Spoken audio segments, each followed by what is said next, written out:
Hello everyone. मेरा पहला topic है मौद्रिक नीति समिति एमपीसी, मॉनेटरी पॉलिसी कमेटी। तो मौद्रिक नीति जो समिति है ये जो है आरबीआई अधिनियम आरबीआई एक्ट 1934 में संशोधन के द्वारा इसको धारा 45 जेड बी के अंतर्गत स्थापित किया गया, बनाया गया, गठन किया गया। तो इसमें जो है 6 सदस्य होते हैं, 6 सदस्य होते हैं, जिसका प्रावधान जो है धारा 45 जेड बी में है, जिसका गठन जो है केंद्र सरकार द्वारा किया जाता है। यह समिति मुद्रास्फीति दर और आर्थिक समृद्धि दर संबंधी लक्ष्य जो होते हैं उनको प्राप्त करने के लिए आवश्यक जो नीतिगत जो ब्याज दरें होती हैं उनका निर्धारण करने का कार्य करती है। तो ये जो मौद्रिक नीति समिति है काफ़ी महत्वपूर्ण समिति है। इसके उद्देश्य हैं मौद्रिक नीति की समीक्षा में जो है पारदर्शिता और जवाबदेहिता को सुनिश्चित करना, बढ़ावा देना इसका उद्देश्य होता है। दूसरा इसका उद्देश्य मुद्रास्फीति दर को जो निश्चित लक्ष्य के अंतर्गत ही जो है अनुरूप ही बनाए रखना। मतलब जितना लक्ष्य निर्धारित किया गया है मुद्रास्फीति का, उसके अनुरूप ही जो है ये मुद्रास्फीति की जो दर होती है वो बना रहे, ये कार्य करने का कार्य मुद्रास्फीति का उद्देश्य होता है। मुद्रास्फीति की कार्यप्रणाली क्या होती है? इसके कार्यप्रणाली में जो समिति में कुल 6 सदस्य होते हैं। 6 सदस्यों में से 3 आरबीआई के और 3 आरबीआई से और 3 सदस्य सरकार का प्रतिनिधित्व कर रहे होते हैं। तो इस प्रकार आरबीआई के जो प्रतिनिधि के रूप में इसमें एक गवर्नर तथा एक उप गवर्नर और एक केंद्रीय बैंक का जो है एक केंद्रीय बोर्ड का जो है सदस्य होता है, और केंद्रीय बोर्ड द्वारा जो है एक नामित अधिकारी होता है। तो इस प्रकार एमपीसी में जो है हिस्सा लेने का कार्य जो है 3 करते हैं, और 3 जो है जबकि सरकार द्वारा जो है पेश होते हैं प्रतिनिधि, जो कि ये जो है तीनों व्यक्ति जो होते हैं अर्थशास्त्री होते हैं। तीनों जो है अर्थशास्त्र के मामले में ज्ञाता होते हैं, जो 3 सरकार की तरफ से पेश होते हैं।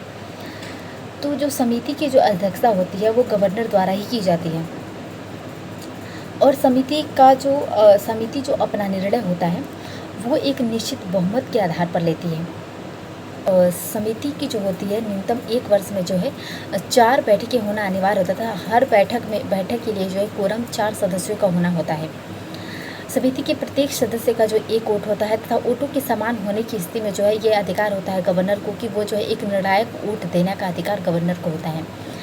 समिति के द्वारा जो भी निर्णय लिए जाते हैं, निर्णयों को उनके तर्क सहित जो है 14 दिनों में सार्वजनिक कर दिया जाता है।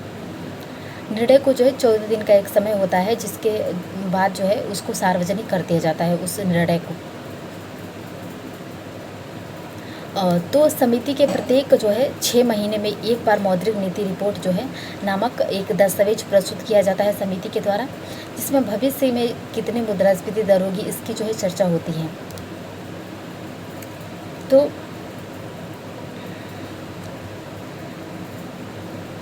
इस हिसाब से जो है पूरी मौद्रिक नीति जो समिति होती है इसकी एक कार्यप्रणाली होती है। बेस रेट क्या होता है, आधार दर क्या होता है? अनुसूचित जो व्यापारिक बैंक होते हैं ये जिस दर पर ग्राहकों को ऋण देते हैं उसी को जो है जिस न्यूनतम ब्याज दर पर जो है ग्राहकों को ऋण देते हैं उसी को हम बेस रेट कहते हैं। तो बेस रेट जो है अर्थात जो बैंक होते हैं बेस रेट से कम ब्याज दर पर जो है ग्राहकों को ऋण नहीं दे सकते हैं, और इसका निर्धारण जो है स्वयं बैंक द्वारा ही किया जाता है कि उसका बेस रेट कितना होगा। इसीलिए हर बैंक का जो है बेस रेट अलग अलग होता है।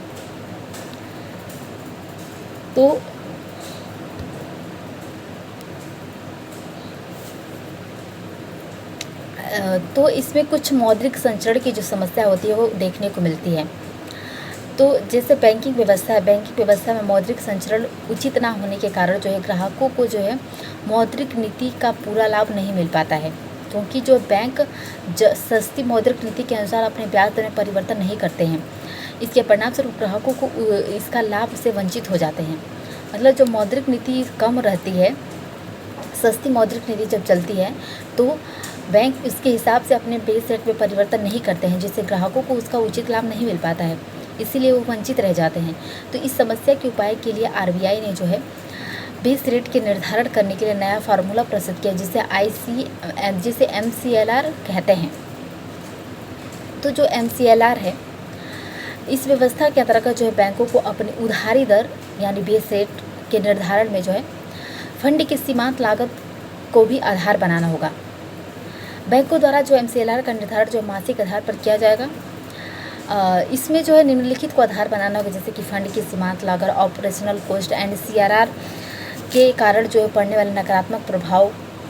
तो MCLR का जो उद्देश्य होता है, मौद्रिक संचरण की जो समस्या होती है उसको कम करना होता है, जिससे ग्राहकों को जो मौद्रिक नीति समिति का जो है नीति का जो पारदर्शी तरीके से जो उनको उसका लाभ प्राप्त हो सके।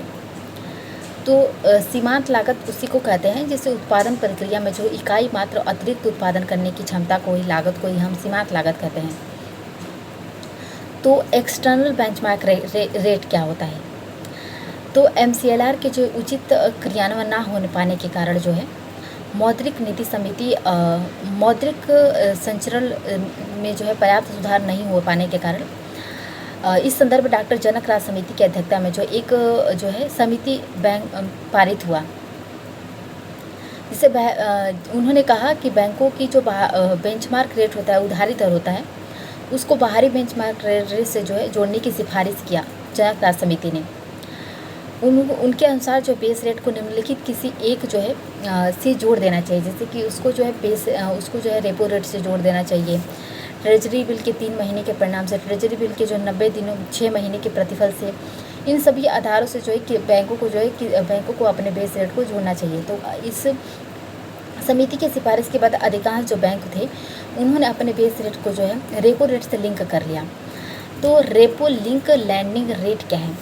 तो RBI ने अक्टूबर 2019 में सभी बैंकों को जो फ्लोटिंग रेट, व्यक्तिगत ऋण, फ्लोटिंग रेट पर मिलने वाले व्यक्तिगत ऋण, खुदरा ऋण तथा MSME क्षेत्र को जो दिए जाने वाले ऋण को बाहरी बेंचमार्क से जोड़ना अनिवार्य कर दिया। मतलब इन सभी कैटेगरी में जो बैंक ऋण देते हैं तो उनको बाहरी बेंचमार्क से जो है अपना बेस रेट कनेक्ट करके ऋण देना होगा।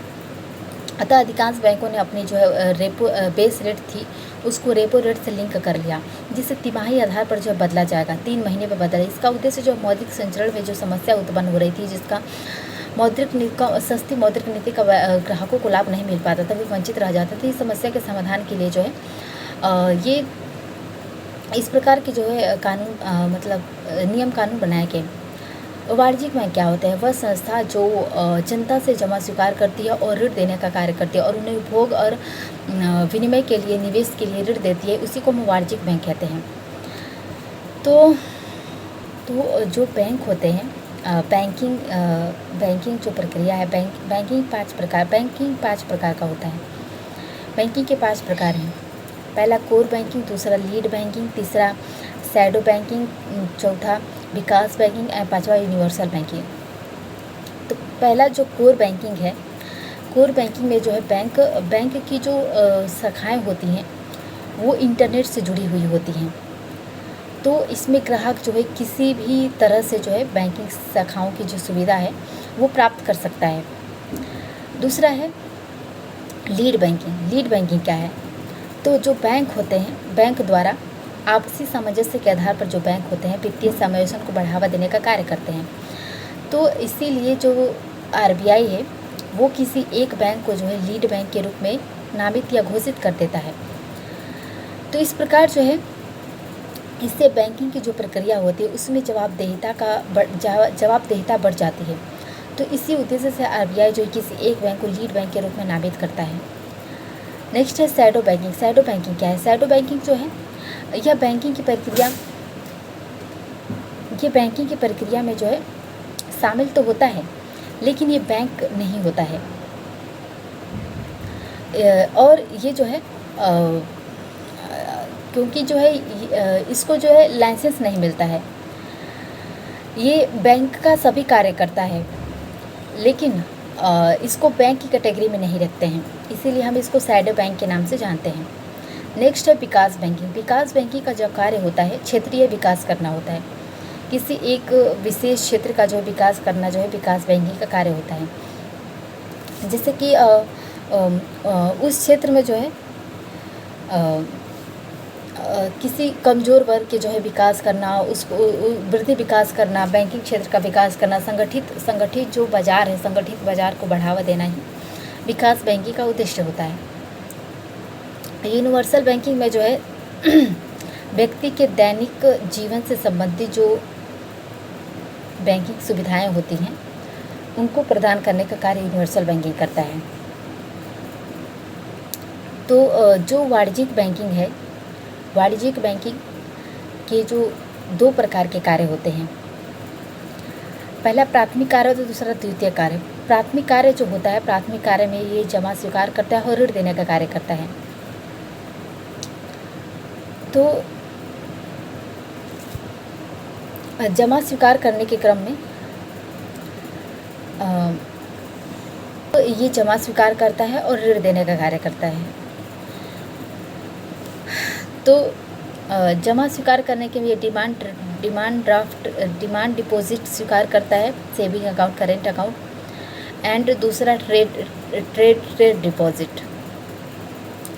और ऋण देता है अल्प अवधि के लिए, दीर्घ अवधि के लिए, ओडी यानी ओवरड्राफ्ट के लिए, एनसीसी कॉस्ट क्रेडिट के लिए। तो ये अन्य प्रकार के जो ऋण देने का कार्य जो है वाणिज्यिक बैंक का। तो जो बैंकिंग होता है, बैंकिंग जो होता है वो बैंक 2 प्रकार के होते हैं। बैंक 2 प्रकार के होते हैं, एक अनुसूचित बैंक, दूसरा गैर अनुसूचित बैंक। अनुसूचित जो बैंक होते हैं 2 प्रकार के, वाणिज्यिक बैंक एंड सहकारी बैंक। वाणिज्यिक बैंक जो है 3 प्रकार के, सार्वजनिक क्षेत्र के बैंक, निजी क्षेत्र के बैंक एंड जो है विदेशी बैंक। सार्वजनिक क्षेत्र के बैंक में राष्ट्रीयकृत बैंक, एसबीआई और अन्य आ जाते हैं। तो जो अनुसूचित बैंक होते हैं वे सभी बैंक जो आरबीआई अधिनियम 1934 की दूसरी अनुसूची में शामिल है, सूचीबद्ध हैं, उन्हीं को हम जो है अनुसूचित बैंक के नाम से जानते हैं। और इन पर जो है आरबीआई के नियमों का पालन करना इनका उद्देश्य होता है। तो बैंकों का राष्ट्रीयकरण क्यों होता है? तो बैंकिंग प्रक्रिया का जो राष्ट्रीयकरण है, इस प्रक्रिया के अंतर्गत जो है सरकार द्वारा बैंकों से जो है निजी क्षेत्र की जो है पूंजी को हटा दिया जाता है और उसमें जो है सरकार खुद पूंजी का निवेश करता है। तो इसका राष्ट्रीयकरण करने का उद्देश्य यही होता है कि सरकार का जो है सार्वजनिक क्षेत्र का जो है सरकार की जो है इस व्यवस्था में जो है अधिक भूमिका का बढ़ाना होता है। इसका जो है राष्ट्रीयकरण निम्नलिखित कारणों से होता है, जैसे कि बैंकिंग क्षेत्र में सरकार की भूमिका में वृद्धि करना, आर्थिक क्रियाओं में जो है समाजवादी विचारधारा को बढ़ावा देना यानी सरकारी हस्तक्षेप, कृषि क्षेत्र में निवेश के माध्यम से हरित क्रांति को जो है लागू करने के लिए आर्थिक साख सुविधाएं उपलब्ध कराना एंड वित्तीय समावेशन का विस्तार करना। तो इन सभी उद्देश्यों के कारण जो है बैंकों का राष्ट्रीयकरण किया जाता है ताकि सरकार का अधिक से अधिक स्वामित्व एंड भूमिका जो है उस बैंकिंग प्रक्रिया पर हो सके।